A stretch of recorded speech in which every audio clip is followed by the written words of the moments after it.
Hello, happy birthday পূর্ণিমা। এত পরিচিত কণ্ঠ সারাক্ষণই শুনতে থাকি, আর গত 2 বছর ধরে বেশি শুনছি। ইমোশনাল হয়ে গেছি। সবসময় সুখে দুঃখে অলওয়েজ ও আমার পাশে ছিল, সাপোর্ট করেছে।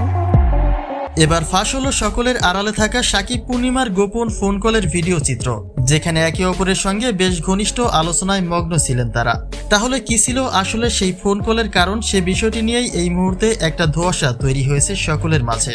প্রিয় দর্শক, বিস্তারিত জানতে অবশ্যই ভিডিওটি না টেনে সঙ্গে থাকুন। চলচ্চিত্র ক্যারিয়ারে একই সঙ্গে জুটি বেঁধে পর্দায় খুব একটা দেখা না গেলেও ব্যক্তি জীবনে নানা সময় শাকিব পূর্ণিমার ঘনিষ্ঠ আলোচনা উঠে এসেছে।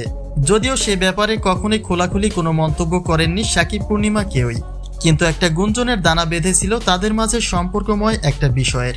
তবে সময়ের সঙ্গে তার তেমন কোনো বাস্তবতা না মিললেও দীর্ঘ সময় পরে এসে টিভি চ্যানেলেই মুখ খুললেন পূর্ণিমা। ইমোশনাল হয়ে গেছি। ও আমার একটা সময় শাকিব পূর্ণিমার সফল জুটি গড়ে ওঠার পরেও তাদের সেই জুটি ভেঙে অপুর দখলে চলে আসেন শাকিব খান। ধারণা করা হয় যদি অপু বিশ্বাসের আগমন সে সময়ে না ঘটত, তাহলে হয়তোবা শাকিবের সঙ্গে দীর্ঘ জুটি হতো পূর্ণিমার, যার মধ্য দিয়ে ব্যক্তি জীবনের সম্পর্কেও জড়াতে পারতেন শাকিব পূর্ণিমা। তবে সেই ধারণাটি যে একেবারে মিথ্যে তা কিন্তু নয়। এবার পূর্ণিমা নিজেই ফাঁস করলেন শাকিবের সঙ্গে তার আসলে কি সম্পর্ক ছিল। চ্যানেল আয়ের পক্ষ থেকে আয়োজিত এই অনুষ্ঠানের জন্মদিনে পূর্ণিমাকে ইমপ্রেস করেন শাকিব খান। তবে সেই তালিকায় তার সঙ্গে ছিলেন সাবেক মন্ত্রী অথবা চিত্রনায়ক ফেরদৌস।